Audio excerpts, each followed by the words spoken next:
everything you desire exists right now, and it is right in front of you. And why your persistence on focusing on what you want matters so much. And it is what will reveal what you desire in your 3D. I want to get into this a little bit deeper, and I want to reference Neville Goddard and Seth through Jane Roberts in one of her books that was written, where she talks about this. And the illustration that she gives in her book was so impactful for me, and it really helped me to realize why it's so important to persist and focus on what you want instead of what you don't want. And we're going to dive into this, and I just know that this is going to help you.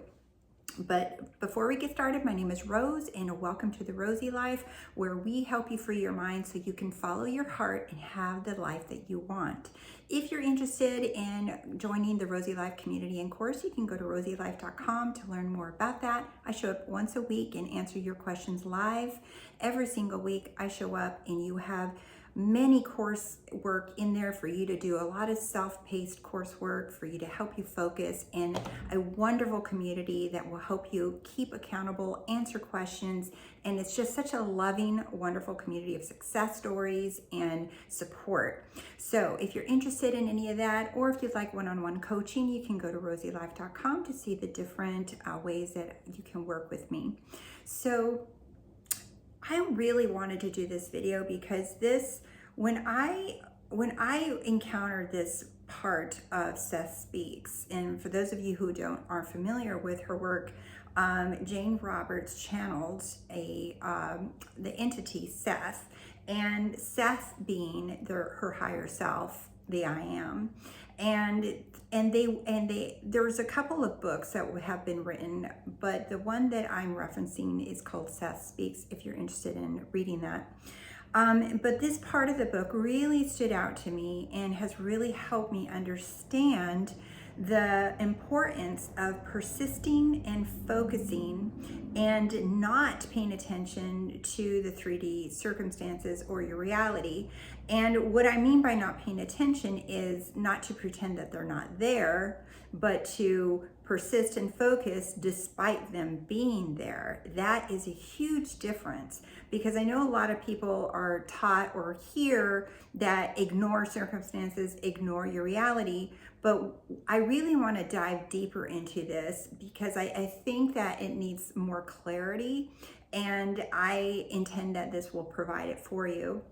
So in Seth Speaks, she talks about how there are so many things happening right in front of us, like literally right in front of us, but because we only perceive the certain images, or including our body, we only perceive certain images that we consider to be reality, that we get hyper focused on those.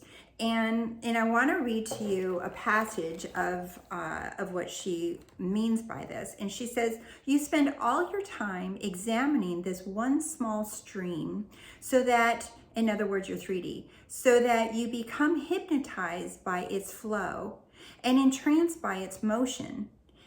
In other words, everything that's happening around it. Simultaneously, these other streams of perception and consciousness go without your notice. So she's using a stream as an example of a reality, that you're only paying attention to one stream, the one thing that's happening in your life, the one reality that's happening in your life, and that you become very involved in it, and you identify with it, and you notice all of its activity, and you're so hypnotized by it that you're not even aware that there's other streams right next to them, or above them, beneath them, around them, that are happening at one time. In other words, these streams represent your desires, your realities, right?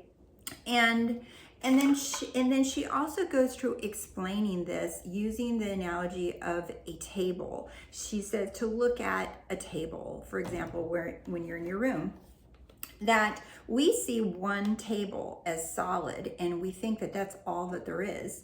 And however, she says what is actually happening here is that you see the table, in 3D and it feels solid, looks solid, you touch it, you knock on it, whatever. And she says, but you're unaware that right next to it is another table identically looking and feeling to this one, and behind that one there's another table and another table and another table, and until it's invisible. So the amount of tables are infinite, and they just become less and less visible to your eye. So this is what was a real aha for me, right? The importance that Neville Goddard says of persisting until you see what you have seen inside has perfectly externalized into your 3D, he says, is because it begins with nothing, right? It begins with there is no visible sign. There is nothing. You don't see anything. And then you're just, but you know, because of who you are, that when you persist, that with your persistence, you now start to see little movement. You start seeing signs. You start seeing things change. You will start seeing things happen and come into your perception.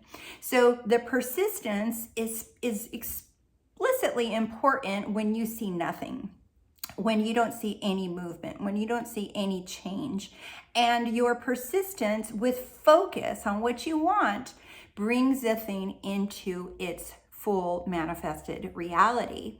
And this is the period of time where people begin to persist and choose, but then they become very distracted by the 3D, like she says, entranced or hypnotized with the current stream in front of you.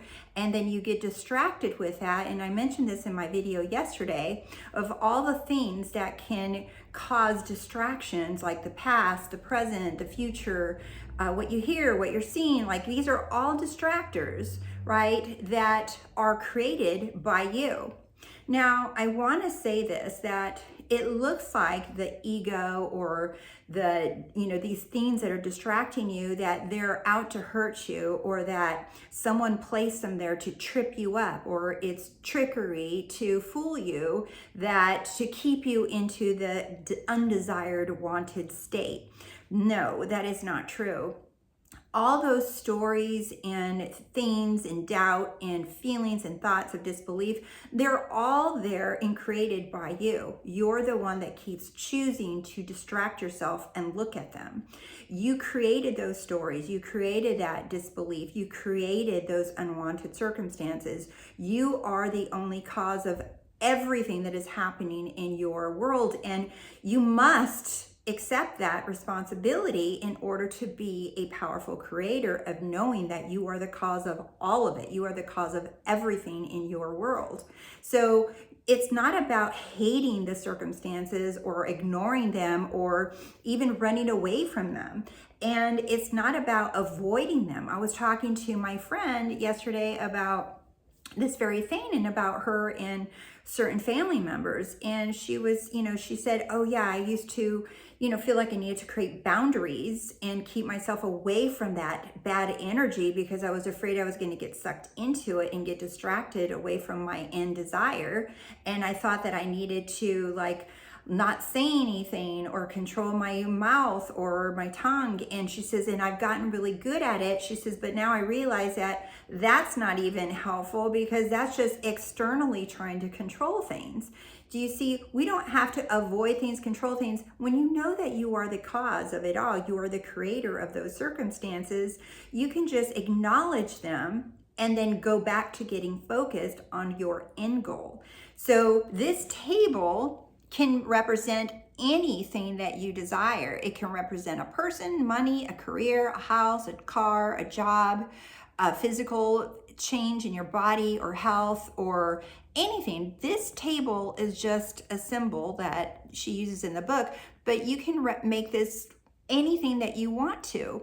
It's just an example of how your focus becomes the cause of what you manifest. And what happens is, well, we get really distracted with the five senses. Yesterday there was a Instagram post in I forgot the name of the Instagram page, but it showed a little video about a mom and dad recording a little boy who they had recently lost their other son. I don't know how old the son was or anything, but they showed the little boy, and they were at Disneyland, and they showed the little boy sitting next to an empty chair, and all of a sudden the boy starts feeding his little brother French fries and giving him some drinks of his chocolate milk. And they asked him, "What are you doing?" And he said, "I'm feeding my brother. I'm feeding," I think his name was Milo, "I'm feeding Milo." And to the eye, there's nothing and no one there. And the parents had already mentioned that they had lost their son that day. They had buried him. And the little boy is feeding him.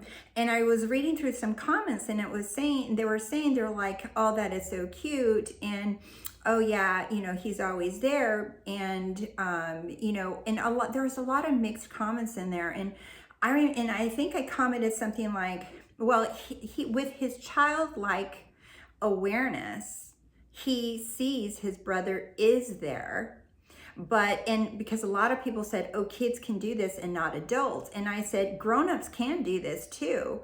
If you let go of your need to see things with a visible eye or with the five senses, that is what we have to let go of, is that just because we don't see it with a visible eye or hear it or touch it or smell it or can taste it in the moment does not mean it's not there. It is there. But when you let go of your limitation that you need evidence to see it, right, that is when it is visible. Because the inner eye, what you see with the inner eye, is what is reality. Everything out here is just a projection of something that you have intensely focused on. And she says in there, it's because of emotional intensity, right, that you use. Intense emotional desire is what she says, is how you are projecting things. And all that really means is that you're consistently coming back and choosing that end desire that you want to see manifested. So in the meantime, remember, this is the part that you just got to get through, right? This is the part that you just got to get through, because when you bust through this, and that's when all the doubts and fears will come up. That's when the opposite comes up. That's when it looks like it's not working, right? That's what I mentioned in a couple of videos ago. I had those two people, those success stories I talked about. It looked, the opposite started happening, right? One lady, her washing machine broke down, and that led her to being close to her SP. And then the Google took off her business name, right? And that led her to being hired by a company that gave her clients, right? So you got to get through this part of disbelief and still only see this, no matter what you see, no matter what you hear, and you only see that. And it's not with force. You don't have to make yourself, you don't have to this is not about being effort and painful process. This is like a game, right? That that all these distractions that were created by you, right? That you're like, okay, I see that, and I'm going to still focus on that thing because I know this is a game, that I just have to bust through this illusion that this is the only stream, or this is the only reality that I have. No, there's more. Everything is right in front of me. I just can't see it all. I'm just focused on this one stream, this one reality, but I know there's infinite realities right in front of me. There's infinite versions of me, my body, and all of these realities.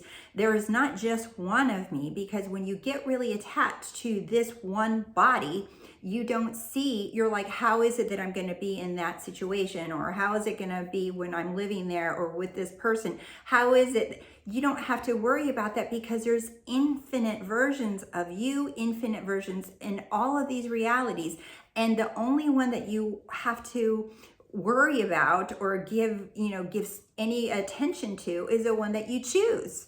And it doesn't mean that people disappear or that things are going to go away. No, everything conforms and just molds and melts right into this new version of you. And it happens so naturally. It looks like nothing is changing in your 3D. It looks like it's the same reality, but it's not. And that is all the part of it being so natural, right? This isn't like you're not teleporting into an alien station with a new person, new body. No, it's like it happens so natural, right? But the important thing is for you to understand is that what is essential is invisible to the eye. And I keep saying that again and again, and that's from The Little Prince, right? But what is essential is invisible to the eye to get here. All right, my loves, thank you so much for watching. Thank you for subscribing to The Rosie Life and for all your love and support. I really appreciate you guys being here. And thank you for sharing the videos and to help me get The Rosie Life channel out into other areas of people that might be interested in watching my videos. And I love you guys so much. I'll see you soon. Bye.